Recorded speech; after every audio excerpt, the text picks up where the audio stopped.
जय जय हरि मित्रों। मैं रोहित बंसल अजमेर से एक बार फिर हाजिर हूँ आपके सामने एक रोचक पौराणिक जानकारी के साथ। आप लोग जब मंदिर जाते हैं तो कई बार आपने मुख्य द्वार या गर्भगृह के ऊपर एक धर रहित, एक डरावना, मुस्कुराता हुआ या आपको ढूंढता हुआ एक चेहरा देखा होगा, जिसके दोनों हाथ उसके मुंह में जाते हुए नजर आते होंगे। कभी आपने सोचा है यह चेहरा किसका है जो मंदिर में सबसे ऊपर लगा हुआ है? इस चेहरे का क्या महत्व है जिसे मंदिर में देवताओं के भी ऊपर ले जाने का वरदान मिला हुआ है? इसके पीछे एक बहुत ही शानदार, बहुत ही रोचक कहानी है। मैं आपको बता दूं, इस चेहरे को कीर्तिमुख कहा जाता है और इसे समस्त देवी देवताओं, 8 आयामों से भी ऊपर माना जाता है। तो आइए जानते हैं इस पौराणिक और विचित्र जानकारी के बारे में। इसके पीछे क्या कथा है, क्या कहानी है, तो आइए जाने।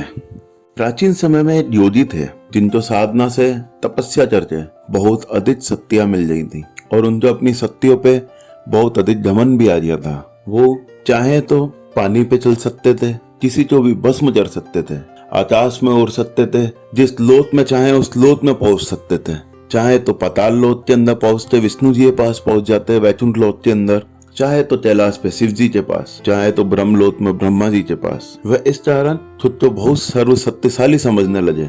वो समझने लगे मुझसे भरते दुनिया में कोई भी नहीं है, जबकि किसी योगी को ऐसा अहंकार करना बिल्कुल भी शोभा नहीं देता है।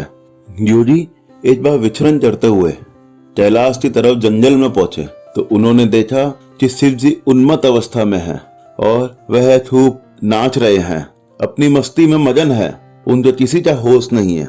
अगर आप ये सोच रहे हो कि शिव जी ने किसी चीज का नशा कर रखा था, तो भोलेनाथ है वो, उन्हें ना भांग के नशे की जरूरत है, ना धतूरे के नशे की जरूरत है। वो अपनी मर्जी से उन्मत्त अवस्था में होते हैं, अपनी मर्जी से ही नाचते हैं, अपनी मर्जी से ही हर अवस्था में आते हैं। जब भी उनका मन होता वो नशे में होते, जब उनका मन होता वो स्थिर अवस्था में होते। उनको इस उन्मत्त अवस्था में देखकर योगी उनका मजाक उड़ाने लगा, उन्हें अपमानित करने लगा, उनकी हंसी ठिठोली करने लगा। यह देखकर शिव जी एकदम से स्थिर रूप के अंदर आ जाए और उन्होंने अत्यंत क्रोधित और प्रचंड रूप धारण कर लिया।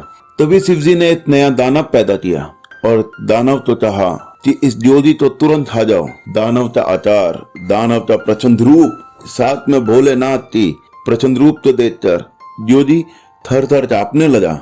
उसको अपनी गलती का एहसास होने लगा। उसका अहंकार, उसका घमंड एक सेकंड के अंदर गायब हो गया।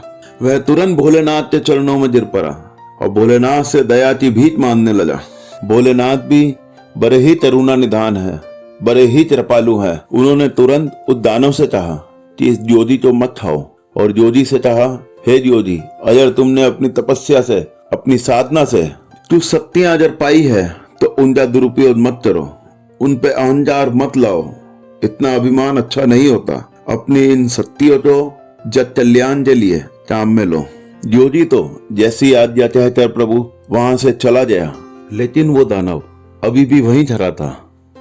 दूसरी तरफ शिव जी फिर से उन्मत्त अवस्था में आ गए। उनको उन्मत्त अवस्था में आकर देखकर दानव ने बोला, हे भोलेनाथ, हे महादेव, आपने ही मुझे बनाया है, आपने मुझे इस योगी को खाने के लिए बनाया था, लेकिन अब आप उसे खाने के लिए मना कर रहे हैं। अब आप ही मुझे बताइए कि मुझे किस मकसद से बनाया गया है, मेरा क्या कार्य है, मैं क्या करूं? तब भोलेनाथ उन्मत्त अवस्था में थे। उन्होंने बिना दानव की तरफ देखे, मस्ती में झूमते हुए, नाचते हुए उस दानव से कहा, तुम स्वयं तो ही खा लो। वह दानव भी शिव जी की रचयिता थी, वह दानव भी शिव जी द्वारा बनाया गया था, इसलिए उससे शिव आज्ञा सर्वोपरि थी। उसने तुरंत शिव आज्ञा का मान रखते हुए खुद को खाना शुरू कर दिया।